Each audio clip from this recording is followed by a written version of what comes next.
In the last episode of Silo, we saw Bernard and Sims set up the negotiators from Mechanical for Meadows' murder. Sims riled up the mob in a rabid frenzy and sent them barreling down the stairs after the group, and we jump in right where we left off. Our mechanical fugitives are in full panic mode trying to evade the angry mob. Somehow they manage to disappear, and the tension here is very clear. But the big question is, what's their next move? The mob controls the stairs and their options are running out fast, but Carla does have an idea: to use the porters. Meanwhile, back in the political snake pit, Bernard is tightening his grip. Camille and Sims are working through the fallout of the impeachment mess when Bernard barges into Sims's apartment, which is pretty damn rude if I may say so myself, and he starts making himself some coffee. When he questions Camille about spilling work secrets, she plays it just like a pro. The Pact's rule about women's role to be mothers. Camille uses it to her advantage, deflecting Bernard's suspicions. But make no mistake about Camille, she is definitely the puppet master here. And speaking of power plays, Bernard demotes Sims from judicial and installs him as the new judge. Now on paper, this does seem like a promotion, but we know better. The position of judge has been nothing but a figurehead role under Meadows. Camille asks Sims what Bernard's plan is, and he explains mob justice will take out the killers. And she lets him know that his new job holds a lot of power and he needs to make the most of it. Dr. Nichols is doing his best to patch up the injured from the chaos of the mob. Among the volunteers is Billings' wife, Kathleen, who introduces herself to him while helping out with medical aid. Suddenly, raiders show up with orders to take Dr. Nichols to Bernard, and you can already feel the tension rising. When Dr. Nichols gets to Bernard, he's fidgeting with a multi-tool. Bernard lays out Juliet's belongings, the tool, her watch, and her badge, and he's offering them to Dr. Nichols because these items have become symbols highly valued by the people, and Bernard knows that they could quietly help fuel the chaos that's brewing if they're left in circulation. Then Bernard hits him with the real plan. He wants to use Dr. Nichols as propaganda to restore order in the silo, and it's a pretty classic power move. Turn someone close to the symbol of resistance into a tool for control. But luckily, Dr. Nichols isn't having it. He tells Bernard the silo has already taken everything from him. His family, his freedom, and his dignity is gone. Even his profession as a doctor is a lie when he's forced to deceive patients. The mechanical group meets up with Calvin in the porter's office, an old contact of Carla's, to rest and figure out their next move. He knows that they're fugitives, but still he agrees to help, for a price of course, because everybody's got to get paid. When Calvin demands something personal of Juliet's, it's pretty clear how much of a legend she's become in the silo. Walker hands over her multi-tool, pretending that it's Juliet's, to seal the deal. Then Carla asked about using the descender rig, but Calvin says it's against the pact. When Knox bursts in announcing that the raiders are here, it's clear that Calvin has betrayed the group, selling them out to judicial for the reward. And of course they should have known from the beginning that you can't trust a person like this because they are only loyal to the money and the value of the reward and not the people. This betrayal forces Carla to make a heartbreaking decision. She sacrifices herself to buy time for the others. Some real hardcore homie type shit, and her quiet resignation here is gut-wrenching. Then back with Bernard, who's keeping tabs on the fugitives like a hawk. He's ramping up surveillance, putting bounties on their heads, and even throwing up barricades. I mean, he is in full-blown Big Brother mode right now, watching from the surveillance room as the chaos unfolds. So Carla's arrest was just the appetizer. The real action here is Knox and Shirley making a desperate run down the stairs, and let's be honest, this is pure edge of your seat, shit is getting intense type of stuff. Amundsen, the new head of judicial, casually mentions they're whipping up the mob below. They're essentially inciting a vigilante crowd to take care of the fugitives, and this tells us two things. First, Bernard and his crew are willing to use mob justice as a tool to maintain control. Second, it shows us how fragile that control really is. If you really have to rely on an angry mob to enforce order, things are already spiraling out of your grasp. And that's just the truth of the matter. Sims tries to access the Watcher's room through the secret entrance in the janitorial closet, basically trying to keep himself well informed and in the middle of the power center. But when he gets there, surprise, surprise, the door is disabled. Amundsen walks in and he opens the door just enough to let Sims know who's in charge here. He tells Sims how they've got everything under control and not to worry, and how he'll write up a report for him later. Basically just telling him, don't call us, we'll call you. Amundsen used to work for Sims, but now Sims is shut out even though he holds the highest position in the silo. And just as Sims is left standing there, clearly not thrilled, Amundsen tosses him a little tidbit telling him that the suspects are still on the stairs. And it's a calculated move, you know, just enough information to keep Sims at bay, but not enough to actually involve him.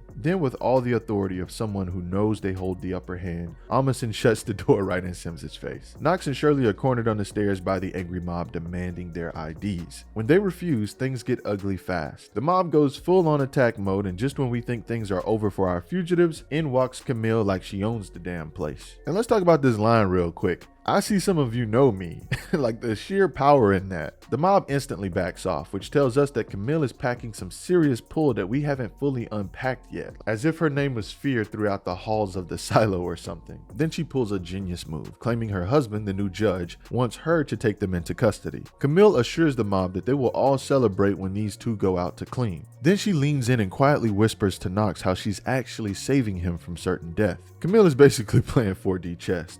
First, she sneaks Nox and Shirley into a janitorial closet with no cameras, no prying eyes, and definitely no chance at Bernard spying on her. Then she casually drops the info about the barricade on level 130, showing she's always 10 steps ahead. Then we meet Asa, the closet's previous resident, and his reaction to Camille is priceless. He's straight up terrified of her, warning Nox and Shirley to scram before she gets back. And if you didn't think Camille was a total wild card before, this absolutely cements it. Asa's fear adds another layer of mystery to her. I mean, what has she done or what does she know to command that kind of reaction? You guys let me know your thoughts down below. But they're making it sound like Camille used to be pretty damn cutthroat throughout the silo. And let's talk about Nox's realization here. Everyone thinks they're essential to the silo's survival. It's a subtle but important nod to how the silo's rigid structure keeps people in line. I mean, it's all about control. Convince people they're critical and they'll fall in line, even if the power they think they have is an illusion. And then we get to Camille's master stroke, where she casually checks in with Sims about the fugitives while already knowing way more than she lets on. It's already clear that she orchestrated their escape without Sims having a clue. Then she throws shade at Judicial, basically telling Sims that they're lost without him. So it's like, why is she undermining his respect for Judicial? I mean, is she manipulating him to take control herself? Then we jump to the barricade on level 130 and things are already messy. Poor Deputy Sandy just wants to get home, but the raiders are like, nah, they're not budging, even for her. Walker sees this injustice and makes the call to turn back, hinting at the chaos brewing. Meanwhile, Nox and Shirley are leaving the janitorial closet, but here's the twist. Once they're out, there's no going back. They're locked out, and instead of the usual downward escape, Shirley throws a curveball and suggests they run up. And it's a bold move to flip the script on the raiders, but the question is, where are they running to exactly?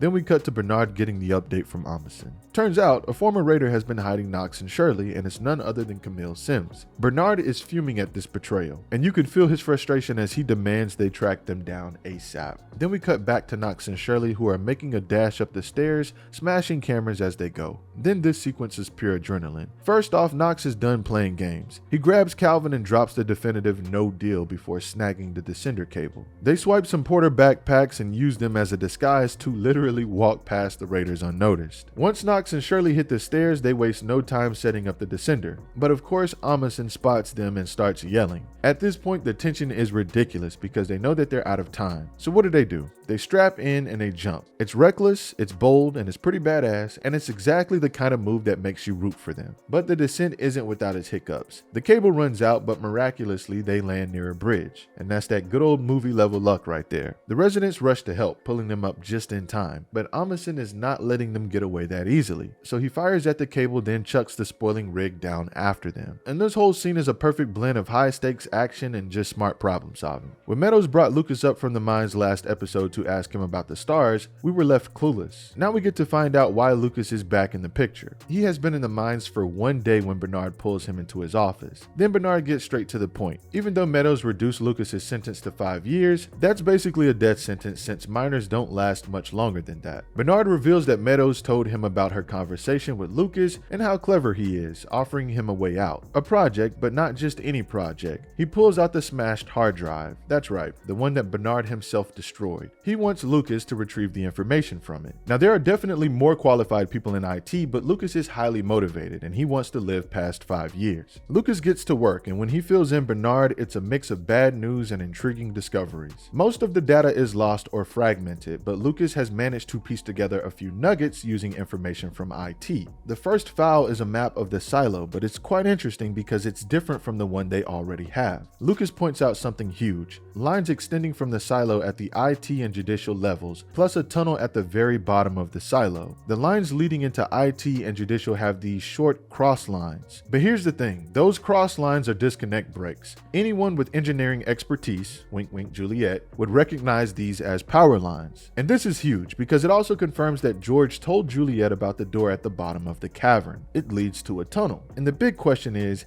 that tunnel connected to another silo? And are all silos part of some larger network? And why doesn't Bernard seem to know about the power lines or the tunnel? Lucas also recovers a scan of a handwritten letter from Salvador Quinn to his wife. At first glance, it does seem like just a love letter, but then it shifts into code. And if you remember from Judge Meadows, she had deciphered coded messages from Quinn, who was the head of IT 140 years ago. Over in 17, Juliet is desperately trying to connect her helmet to the firefighter's suit, doing anything to avoid going back into that water. As she's working, she realizes something odd. How are the lights still on when the generator's under 100 levels of water? She asks Solo, and he says that IT has its own external power source outside the silo, and he has no idea where it comes from. He goes on to explain what caused all of this mess in the first place. Raiders blew up the water pump, flooding the generator, and the water just keeps rising. He even calculated that IT, where he's been living all this time, will be underwater in 10 months. And that's his whole world right there, the vault. But Juliet doesn't have 10 months. She only has a few days to get back to her own silo. Then we get to this personal moment as Solo follows Juliet to the suit room. Juliet knows that Solo isn't his real name, and when she asked, he admits that his real name is Cole Myers. Solo was just a nickname given to him by Russell's son. He even tosses out a line straight from Romeo and Juliet implying names don't really matter. But this leads to a curious revelation. When Juliet mentions that in her version they don't lie, it's like, hold up, wait. Have the books been altered or censored in her silo? I mean, is each silo really getting different types of literary work of the same books and same articles? Because that would be pretty interesting. It would be like, why are they doing that? If this is true, it makes me think that they did something like this so each silo would have a different level of knowledge to possibly overcome and resolve the issue that has happened to the world above ground. Because when you have different knowledge sources and different beliefs, you could have a different perspective on different things which could possibly work in their favor as far as finding a solution. But that's just my theory. Before we can dwell on that mystery, Juliet collapses. She's clearly weak, and Solo, in a rare moment of caring, rushes off to get her some food. Meanwhile, she's left to scavenge for supplies in the suit room. We see her in pain as she stumbles upon a memo about a missing helmet. This leads her to an employee directory where she pieces together the apartment numbers of 3 potential locations of the helmet. She enters Trina Samuel's apartment, and inside, Juliet searches for the helmet and finds something unexpected. A drawing of the previous residence, and there it is, Solo and Tina. Yep, Trina, nicknamed Tina, was Solo's girlfriend, but that's not our Solo. With the employee directory, Juliet confirms the identity of Solo in the photo. Cole Myers is a different person too. Our Solo comes back with food asking where Juliet's been. When she confronts him and asks him why he's lying, he just explodes. And it's not just anger, it's full-on terrifying rage. He screams that he's Solo, he's the IT shadow, and don't you dare question it. And it's like, hold on for a second. What is going on with Solo and why is he so triggered by this? Juliet, clearly shaken up, apologizes. And just like that, Solo flips back to his innocent, almost childlike demeanor. He gently tells her to eat because she looks terrible. But Juliet is like, yeah, she's not sticking around for this emotional roller coaster. She says she's going to lie down, clearly rattled, and you can't blame her because if I were her, I'd be looking for the damn exit too. As Juliet leaves, we see Solo's face shift and he knows he overreacted. There's regret there, but Juliet seems to genuinely be afraid of him now. Then we jump to Juliet, who's already in another apartment determined to find that helmet. She unwraps her arm and it doesn't look good. It's badly infected and you can feel her pain just looking at it. Then as she collapses, we can see it.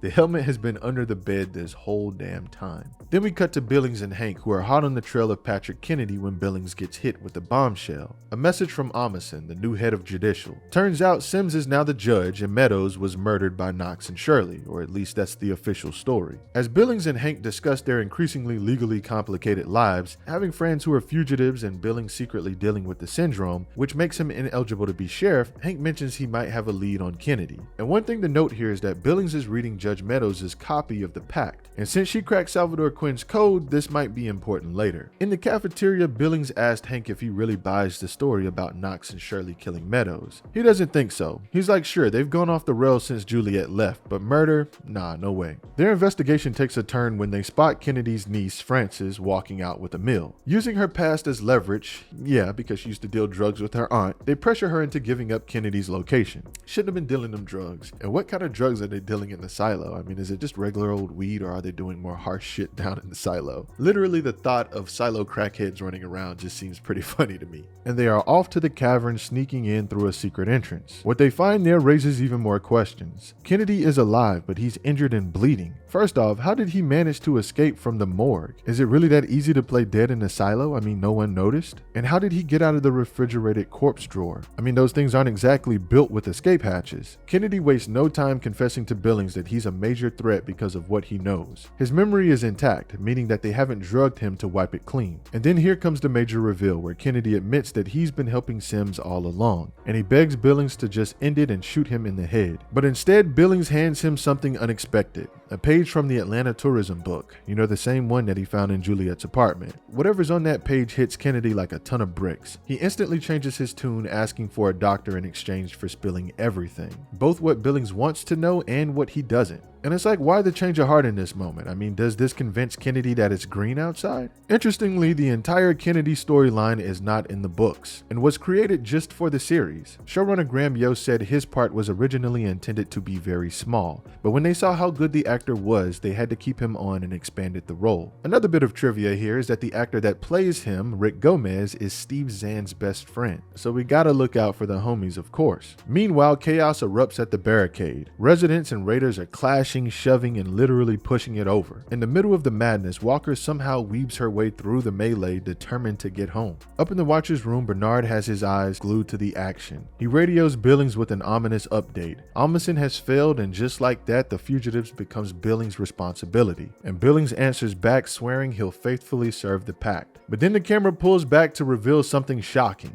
Kennedy is in Billings' apartment and Billings' wife is tending to his wounds. It appears that Sheriff Billings' alliance is now with the rebels. The silo's power dynamics are constantly shifting and the cracks in the system are becoming harder to ignore. So many questions here. How long can Bernard keep playing Puppet Master before the strings snap? And what do you think the rebels' next move is? It's pretty chaotic and is setting the stage for an epic showdown. And what's the secret of Quinn's coded messages? It must be awfully devastating to send Judge Meadows on a 25-year bender. I mean, we gotta think about what caused her to become an alcoholic. Whatever she learned put her in a very deep state of depression. So things must be way worse than just the crazy world we already can see outside. And in 17, why does Solo react so violently to his past? And most importantly, will Juliet even make it out alive with that infection? Because given her current state, she can't really make it anywhere, let alone back to her own silo. But anyway, that's all I have this week for you guys, and as always, thank you for watching.